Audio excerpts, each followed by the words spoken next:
"You crazy." I said, "You're crazy. I'm not shooting a commercial with Larry." So I said, "Okay, what, we're gonna shoot it in LA?" I would never went to LA to film it. Well, where are we gonna shoot it? Magic Johnson just revealed the exact moment that quietly ended the greatest rivalry in sports history. And it wasn't retirement, it wasn't championships, it wasn't time, it was Larry Bird's mother, Georgia Bird, serving Magic lunch at her kitchen table in French Lick, Indiana. This is Evan Magic Johnson, 5 NBA championships with Kareem Abdul-Jabbar on the Showtime Lakers, 3 Finals MVPs, 12 All-Star selections, the man who helped save basketball. So when Magic talks about Larry Bird, you listen, because for 7 years, these two men genuinely hated each other. Not for cameras. Not for marketing. This was real. Pat Riley once told Lakers players to never help a Celtic off the floor. That's how deep it ran. But here's what most people get wrong about the Magic-Bird rivalry: the fire, the trash talk, the competitiveness. That's not what made them great. What made them unstoppable was something far more dangerous. They were the same person wearing different jerseys. The first time Magic ever saw Larry Bird play, he couldn't believe it. This was the summer before their legendary NCAA championship showdown. The World Invitational Tournament had gathered the best college players to face international competition, and Magic was there to scout. And then he saw Bird: no speed, no flash, no athletic explosion. Yet somehow, Larry controlled everything. Every possession. Every pass. Every moment. That was the beginning of a rivalry so intense it rebuilt the NBA, and a respect so deep it eventually destroyed the hatred that made it famous. Who would ever... Yeah. Right? 30 shots in a row. Nothing but net. Magic was watching something that shattered every basketball stereotype he'd grown up believing. I was pissed, man. I was mad. But the real shock came when the games actually started. Kentucky had Jack Givens, the reigning player of the year, a dominant force meant to prove why SEC basketball was superior. Larry Bird tore that idea apart. I'm like, never be Yeah, friends. right. 6 months later, these two forces collided on the biggest stage college basketball had ever seen. March 26, 1979. Michigan State versus Indiana State for the NCAA championship. Indiana State came in undefeated at 33-0. And Larry Bird. He was everywhere on every magazine cover. Sports Illustrated had crowned him college basketball's king. The TV ratings tell the story. A 24.1 Nielsen rating, 40 million viewers in 18 million households. The highest-rated basketball game in American history. This wasn't just a game, it was a cultural moment that would shape the NBA for the next decade. Michigan State had a plan. Double-team Bird and let Greg Kelser dominate elsewhere. 2 stars against 1. Simple math. Magic explained it worked. Michigan State won 75-64. Bird shot an uncharacteristic 7 of 21 from the field. Magic scored 24 points and introduced America to a move they'd never seen before, the alley-oop. Then came the NBA draft, the perfect storm. Bird had been drafted by Boston in 1978 but stayed in school. Magic went first overall to the Lakers in 1979. 2 of the league's most storied franchises, connected by a legacy stretching back to Bill Russell and Wilt Chamberlain, now had the ultimate rivalry machine in place. Professional basketball in 1979 was on life support. 17 of 23 teams were losing money. The NBA Finals aired on tape delay at 11:30 p.m. Players stayed in Holiday Inns. Baseball and football dominated the country, while basketball teetered on irrelevance. The mom, Magic's rookie season highlighted everything wrong with the NBA's priorities.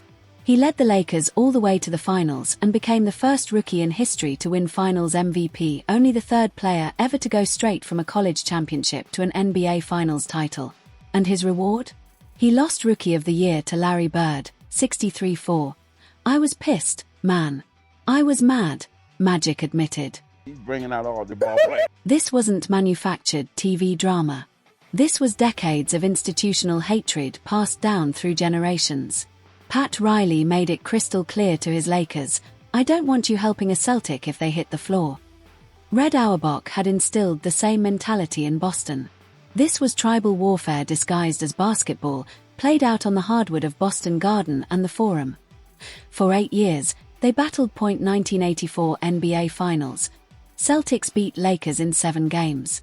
Bird wins Finals MVP. 1985 NBA Finals. Lakers exact revenge in 6 games. Magic wins Finals MVP. 1987 NBA Finals. Lakers dominate in 6 games. Every other year, one of them hoisted the trophy.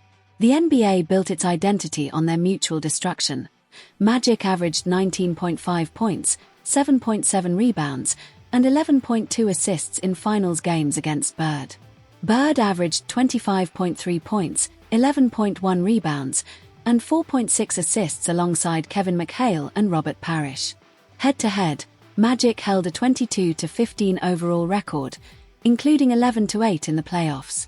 These weren't just games, they were psychological warfare broadcast to millions. Then, in 1987, everything changed with a phone call from Converse. The company wanted both players for a commercial in French Lick, Indiana. Larry Bird's hometown. Population 1,800. The place where it all began for a kid who worked 40 hours a week in 7th grade just to help his family survive. Magic had no idea he was about to meet the woman who would end their rivalry forever. Georgia Bird, born Georgia Marie Cons in 1930, had married Joe Bird, a World War II and Korean War veteran who struggled with demons he couldn't conquer. By the time Larry was in high school, Joe and Georgia divorced.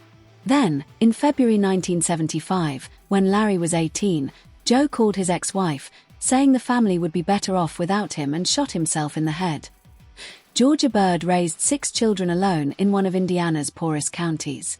She worked 2 jobs, sometimes 100 hours a week, just to earn $100, while groceries cost $120. She even took $50 loans from the local bank to feed her family, paying them back the following week. This was the woman who greeted Magic Johnson on her front porch in 1987. She was bringing out all the ball players. Magic couldn't believe what he was hearing. The mother of his greatest enemy had just declared him her favorite player. But the real revelation came at the dinner table. For the first time in 8 years, Magic Johnson and Larry Bird saw each other as human beings, not Lakers and Celtics, not legends coached by Riley or K.C. Jones, but 2 poor kids from small towns who used basketball to escape lives that could have destroyed them. James Worthy witnessed it firsthand.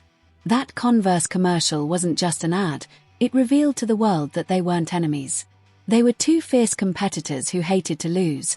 Yes, but they were also 2 men shaped by circumstance, sacrifice, and shared struggle. And yet, the rivalry came at a cost. Bird injured his back in 1985 while shoveling crushed rock to build his mother a driveway. That injury haunted him for the rest of his career. Magic's body broke down under the relentless pursuit of perfection. Both retired earlier than they wanted, their bodies unable to meet the demands of their minds. The psychological toll was even greater. When Magic announced his HIV diagnosis on November 7, 1991, Larry Bird broke down in tears. Rick Fox, a Celtics rookie at the time, watched Bird cry like a child. The man who had shown no emotion during the fiercest battles in NBA history was sobbing for his former enemy. The numbers speak for themselves. Between 1979 and 1991, Magic and Bird combined for 8 NBA championships, 6 Finals MVPs, and 6 regular season MVPs. They transformed a dying league into a global phenomenon. By 1989, NBC was paying $600 million for broadcast rights, up from $88 million just 7 years earlier. But their true legacy isn't trophies or stats. It's proof that greatness requires an equal and opposite force. There would be no Magic Johnson without Larry Bird, Magic has said, and vice versa. Today, Magic Johnson is worth $1.2 billion. Larry Bird lives quietly in Florida, rarely making public appearances. Their lives may have diverged, but their bond remains unbreakable, forged by a mother who understood that beneath the uniforms, beneath the hatred, they were just 2 boys with dreams. Magic recently told Shannon Sharpe something that captures their entire story. This wasn't just a rivalry. This was a love story disguised as war.